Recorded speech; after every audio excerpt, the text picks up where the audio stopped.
Boa tarde, bom dia, boa noite. Quanto tempo, né? Gente, como esse ano é muito complicado, a vida fica um pouco confusa, ainda fiquei um pouco adoentada e aí não consegui gravar o tanto que eu gostaria, mas estou retornando, espero conseguir gravar toda semana. Pai nosso que estais no céu, santificado seja o vosso nome. Venha a nós o vosso reino, seja feita a tua vontade, assim na terra como no céu. O pão nosso de cada dia nos dai hoje. Perdoa as nossas dívidas, assim como nós perdoamos os nossos devedores. E não nos deixeis cair em tentação, mas livra-nos do mal, pois teu é o reino, é o poder e a glória para sempre. Amém. Hoje eu vou indicar um livro para vocês, eu até já postei ele no meu Instagram, que é Uma Vida Sem Limites. Começou, caiu o vídeo. Depois eu tenho que editar e edito tudo fora de ordem, vira uma bagunça. E eu lembro que eu comprei esse LP e eu sei todas as músicas. Aí eu pus lá no Spotify o álbum e cantei, me animei com a música. Então é a música Valeu Raoni, tô buscando aqui pra gente começar a cantar a música. E Fundo de Quintal é a segunda música do Fundo de Quintal que eu faço. Primeiro foi aquela da Tamarineira. E agora vamos cantar Valeu Raoni. Eu adoro a música.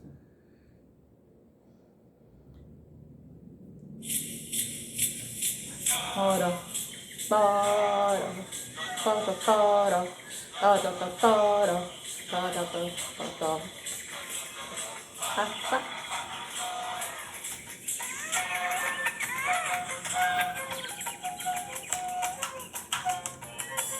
Uma cabocla lá do Xingu, morena serpente do olho azul, largou minha oca em Turiaçu, foi pra Zona Sul. Que pena que as penas do meu cocá murcharam que nem maracujá, foi chá desse pó de Guaraná. Linda Jurema, Jurema cabocla lá do Xingu, morena serpente do olho azul, largou minha oca em Turiaçu, foi pra Zona Sul. Que pena que as penas do meu cocá murcharam que nem maracujá, foi chá desse pó de Guaraná. Curti quarentena pra me curar, rezei pra Tupã e parti com fé, tacape na mão, mas cheguei a pé. A ingrata cunhã perguntou qual é, já tem outro pajé.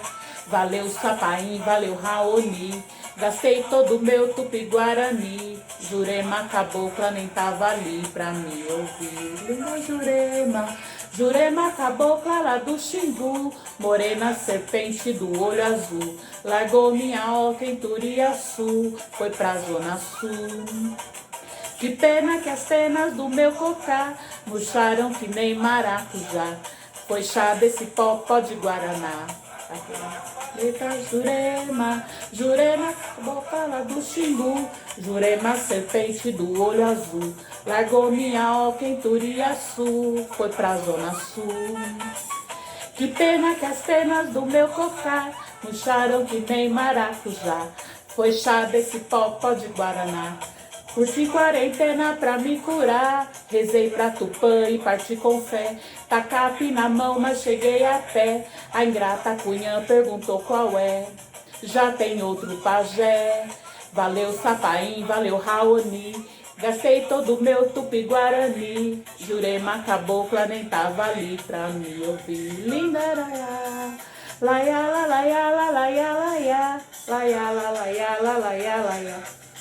E Fundo de Quintal é fundo de quintal, né? Todas as músicas, a grande maioria, pelo menos as que eu conheço, eu adoro as músicas.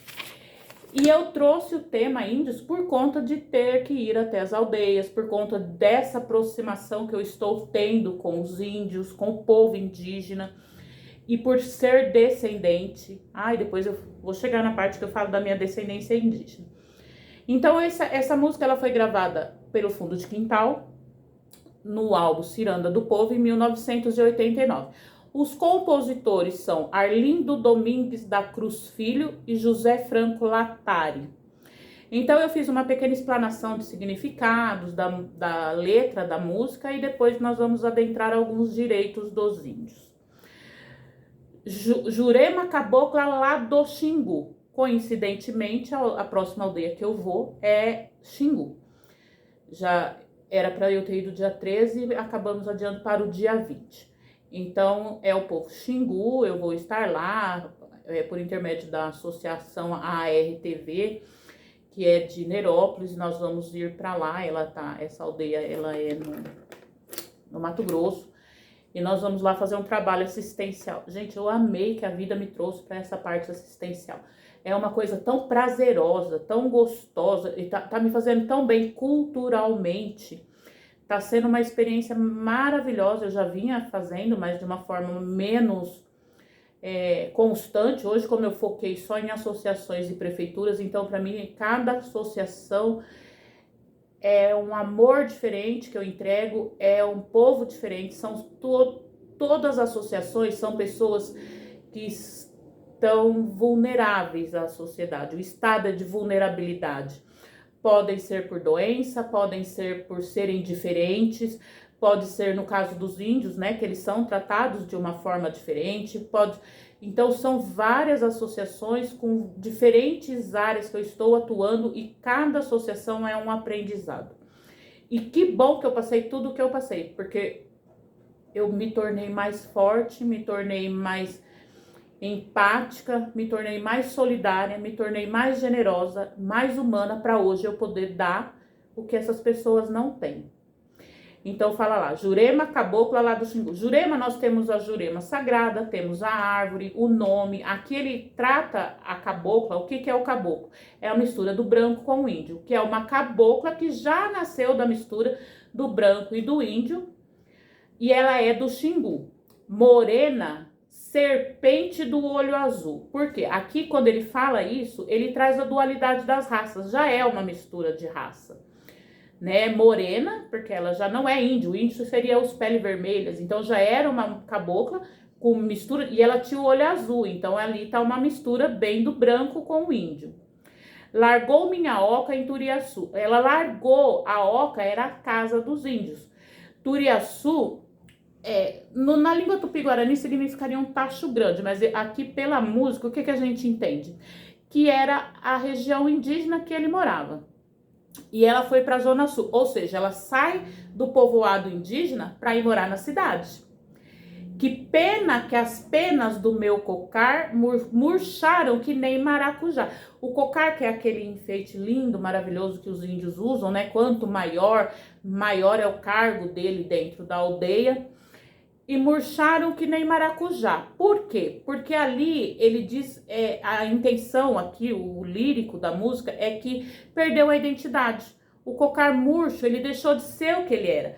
Aqui ele tá o quê? Ele está sofrendo por amor por essa cabocla Jurema.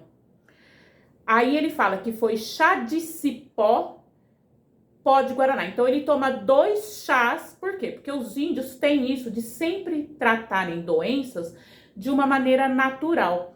Eu lembro de uma reportagem que passou há muito tempo que as indígenas, quando elas menstruam, elas começam a tomar um chá para não terem problema na menopausa. Eu acredito que deva ser chá de folha de amora, porque olha, eu vou falar para vocês, eu estou na menopausa e o calor que eu sinto, meu pai do céu, que resolveu o meu problema foram as cápsulas de amora. Então os índios já eram tão sábios que quando as meninas viram mocinha já começam a tomar o chá para quê? Para não ter esses fogaços lá na idade de 50, alguns 40, a partir dos 46 anos começa a mulher ter esses problemas. Então,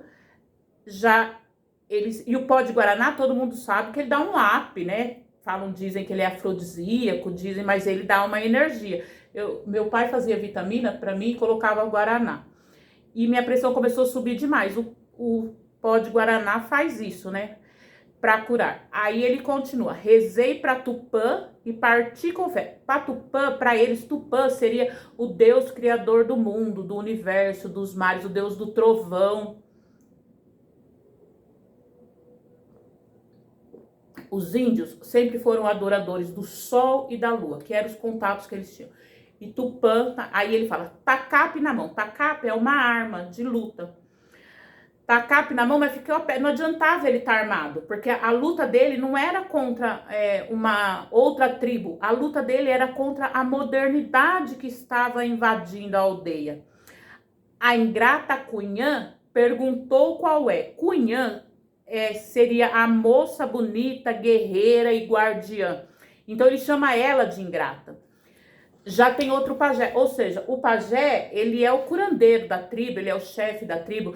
A ingrata Cunhã, já tem outro pajé, ela já tem outro, ela já tá reverenciando outro, ela já mudou a cabeça dela. O líder dela não é mais o índio. O líder dela passou a ser o quê? Se ela foi para a Zona Sul, que é uma área urbana, é um governador, um prefeito, ela não tá mais ali sob a égide do pajé. Valeu Sapaim, valeu Raoni. Sapaim foi um líder indígena. Eu anotei aqui. Sapaim Camaiura é um pajé xinguano, que é do Xingu. E o Sapaim, ele liderou uma rebelião contra o Tratado de Madrid. E aí, ele foi enterrado no Xingu com 78 anos de idade. Aí vem o Raoni. Valeu Sapaim, valeu Raoni. O Raoni é o líder Kayapó. E ele ficou muito famoso, ele ficou famoso internacionalmente por conta do embate que ele teve de lutas para a preservação da Amazônia. E o Raoni, o nome é Raoni Metuktiri.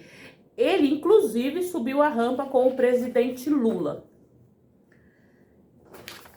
Deixa eu ver aqui algumas coisas aqui. Tem também aqui que o Sapaim, ele é proto-gaúcho, chefe e guerreiro dos 7 povos das missões, né?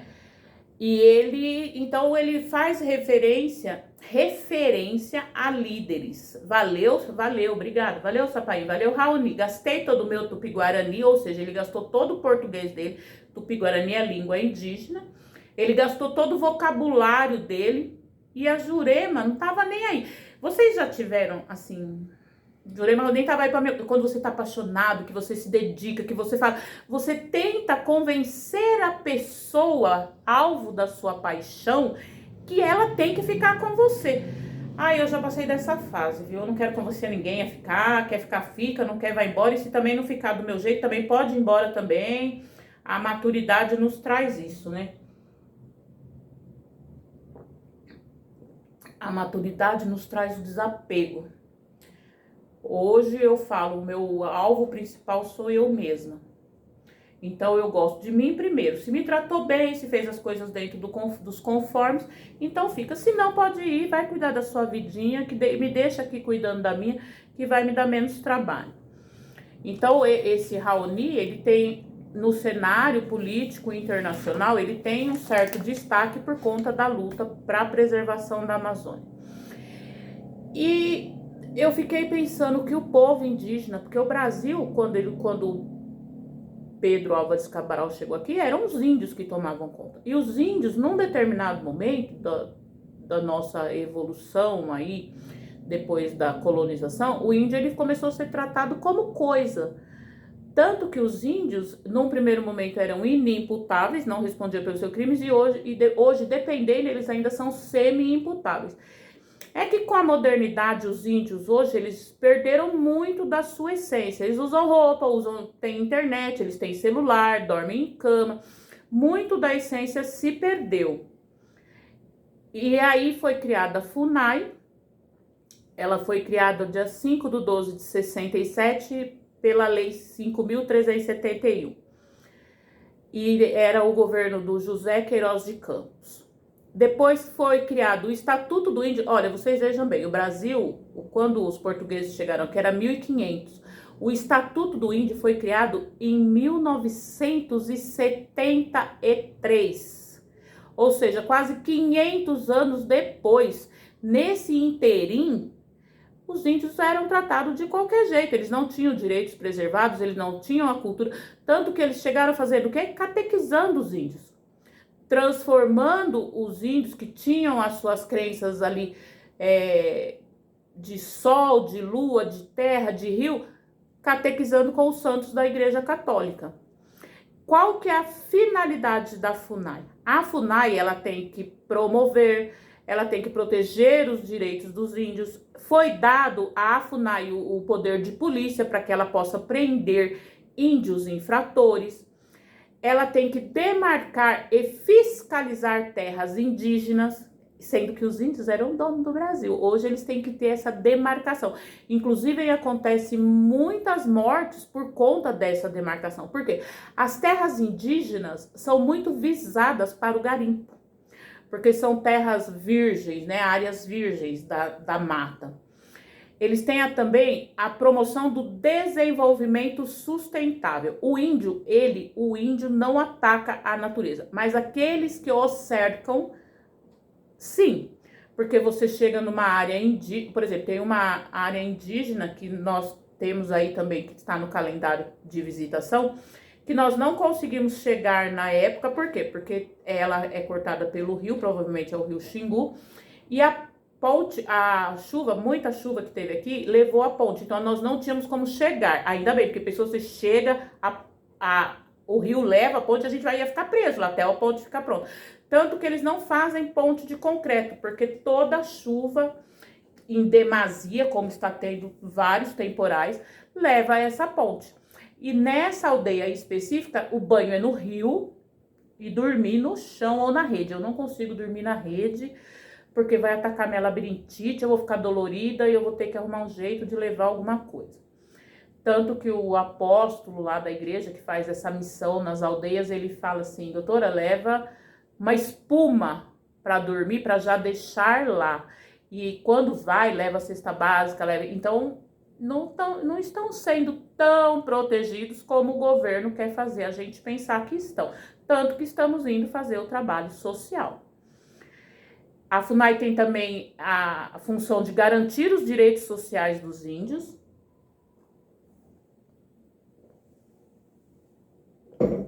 Vocês veem, cria-se um órgão específico para garantir os direitos sociais.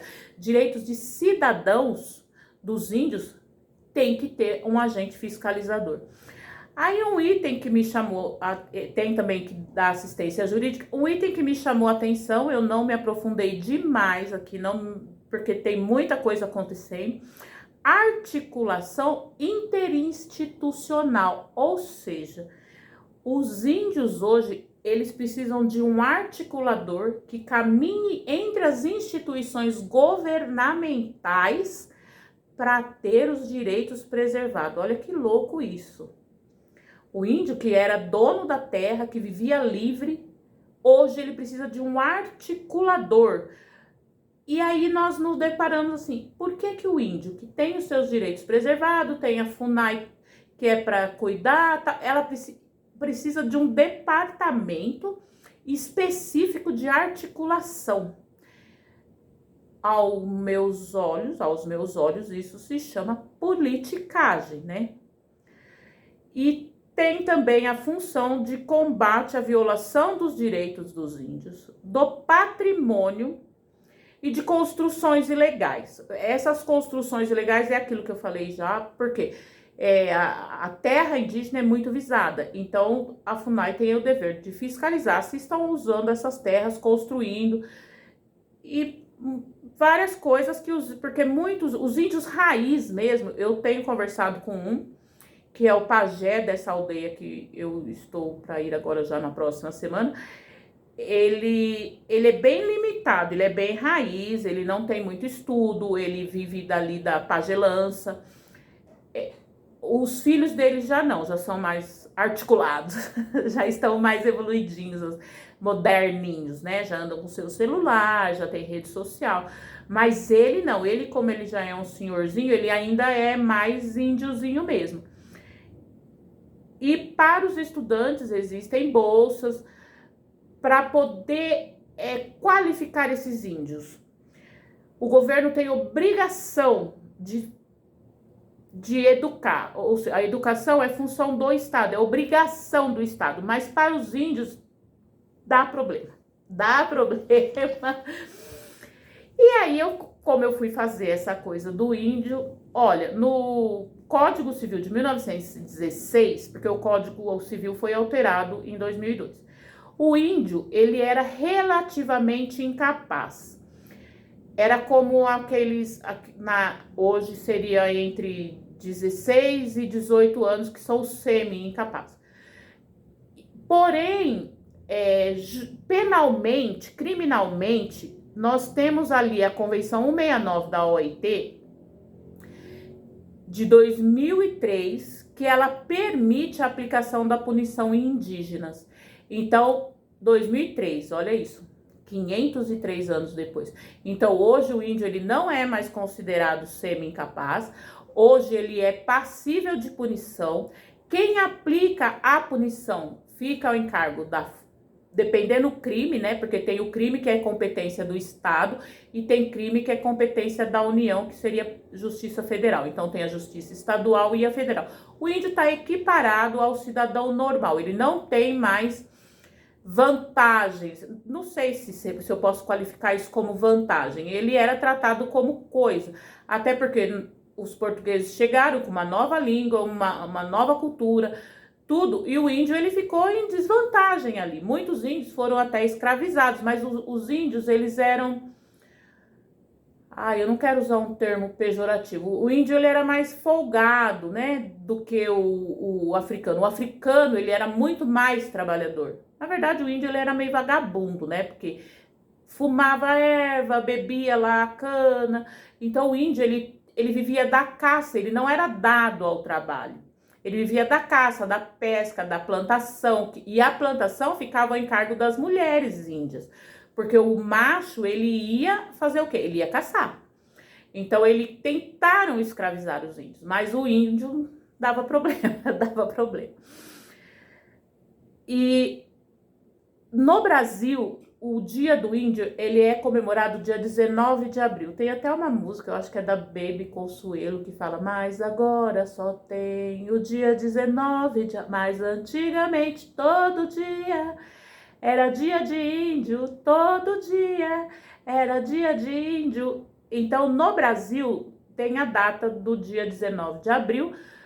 Eu me lembro na escola que eu pintava o indinho, tinha peninha. Hoje eu não vejo mais assim essas comemorações.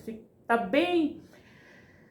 E também meus filhos cresceram, né? Mas eu não lembro deles chegando de. Acho que o Evandro ainda chegou de índiozinho, o Elias, mas depois eles foram deixando de lado essas. Como tinha o dia da árvore, né? Dia da bandeira. Porém, para a ONU, o Dia Internacional do Povo Indígena é o dia 9 de agosto. Esse dia foi denominado Dia Internacional dos Povos Indígenas por conta que a primeira reunião de trabalho para falar sobre os povos indígenas, que foi esse dia 9 de agosto de 1982, em Genebra. Então, nós temos aí duas datas, uma data nacional e uma data internacional, visando homenagear os índios, discutirem seus direitos, discutirem a evolução, a modernização do povo indígena. Segundo o último censo do IBGE, que foi de 2022, no Brasil hoje nós temos 1.693.000 índios, sendo que 51% destes índios estão no Amazonas. Se nós contarmos que a nossa população já está em quase 200 milhões, isso é praticamente nada, né? É 1%, 0,5% da população. Ou seja, o indígena foi uma raça que o próprio homem conseguiu exterminar. Tem um pensador Rousseau que ele diz: o homem é lobo do próprio homem. O homem ele consegue acabar com a sua própria espécie. Eu vi uma reportagem que essa semana nós vamos sofrer uma sensação térmica de até 70 graus. E que o corpo humano não está preparado para uma temperatura tão alta. Porque o homem está destruindo o que é dele. O índio não fazia isso. O índio, ele vivia da natureza, ele queria a sombra para se refrescar. Tanto que nós temos o termo, né, sombra e água fresca. Porque o índio pegava a água fresca do rio, que não era poluído, a sombra das árvores que davam os frutos para eles comerem, e ele vivia ali de sombra e água fresca, literalmente. Porém, hoje não é isso que nós vemos. Hoje, no estado de Goiás, eu vejo ruas mais arborizadas. Porém, em São Paulo, é a selva de pedra. São Paulo está tão impermeabilizada que não precisa nenhum temporal para alagar. Goiás está indo para o mesmo caminho, porque está crescendo muito. Mas aqui, por exemplo, eu ia gravar com a câmera para fora, assim, né? Para mostrar. Mas aí a luz não ficou boa, tal. Enfim. Mas daqui, por exemplo, eu estou olhando, eu vejo árvores, eu vejo praças. Porque é uma cidade, Goiânia, com um número menor de pessoas e tá bem arborizada. Mas, infelizmente, o homem está destruindo o planeta. Então, eu tô até preocupada. Como que nós vamos ficar numa sociedade com esse efeito estufa monstruoso de uma sensação térmica de 70 graus? Não, já tem gente morrendo, porque o Rio de Janeiro mesmo ontem marcou 42 graus, porém uma sensação térmica de 46. Gente, é muita coisa. O corpo humano, ele não foi projetado para isso. E aí eu vou falar, eu me interessei muito em fazer esse projeto que eu estou fazendo com os índios, até me chamou a atenção para fazer a música, porque eu sou descendente de índio. E eu sempre ouvi falar que eu sou descendente de índio bugre, eu falo de boca cheia. Ah, eu sou descendente de índios, meu vô tinha aqueles traços, sabe? Ele era bem moreno, marrom, né? Porque o índio não é negro, ele é marrom, e aquele cabelinho preto lisinho, lisinho, pai do meu pai. E o que eu descobri? Que os índios bugres eram os índios marginalizados na época. Eram os índios que eram contratados pelos brancos para destruírem os outros. Gente, eu vim desse povo. Olha, eu vou atrás da minha ancestralidade, olha o que acontece. Então, hoje eles mudaram isso. Tanto que assim, eu sou descendente de índio, eu sou uma pessoa que eu tenho eu não tenho pelo nas pernas, eu não depilo minhas pernas porque eu não tenho pelo. Eu lembro do meu tio, o Ciso, que uma vez ele teve uma alergia embaixo do braço e ele foi no médico e o médico falou assim, ai, seu moço, o senhor tá com alergia, mas o senhor precisa parar de depilar. Ele falou, doutor, eu não depilo nada não, é que eu não tenho pelo, porque o índio ele tem isso, de não ter pelos, né? Ai, essa parte eu amo, adoro, porque assim, tanta gente aí depila a perna, depila aqui, eu não tenho esse problema, graças a Deus. E outra, né? O índio, ó, tenho pouca ruga, já tô indo para 54 anos. O pescoço apareceu mais aqui, mas como eu emagreci muito, mas esse ano eu vou cuidar de tudo isso aqui. Então, isso é o que eu tinha para passar para vocês hoje. Eu estou muito feliz que a vida me trouxe até essa cultura indígena, o contato real, contato ali na raiz, né? De pé no chão, dormir no chão. E vamos ver como vai ser. Provavelmente quem me segue no Instagram vai ver algumas fotos, algumas coisas que eu vou postar. Não é tudo que eu posto, porque eu sou uma pessoa que trabalha com as associações, mas eu trabalho nos bastidores. A única mídia que eu apareço é aqui no canal do YouTube. Eu não sou midiática. Então, quando acontecem coisas boas, eu até coloco alguns eventos, alguma coisa. Mas, normalmente, o meu trabalho é mais burocrático. Mas eu estou amando essa chance que a vida está me dando. Então, não pensa que, ai, não vai dar tempo, não vai... Vai acontecer. Calma, espera, vai chegar, vai dar tempo sim. Eu tô com 54, quero trabalhar pelo menos mais uns 15 anos aí e vou manter o meu foco nas associações e prefeituras. Prefeitura, o problema é que o retorno demora demais. Associações demora menos, mas o menos demora pelo menos 6 meses. Mas é tão gratificante o trabalho que agora eu tô nisso de resolver a questão dos índios. E eu sei que vai, como diz, né? Vai dar bom, eu tô feliz e eu acho que é isso que importa. Pretendo gravar na próxima semana, vou lançar mais uma enquete pra gente ver qual música que vai. E é isso. Benção mamãe, benção papai, fiquem com Deus e não esqueçam, tudo que Deus faz é bom. Beijo.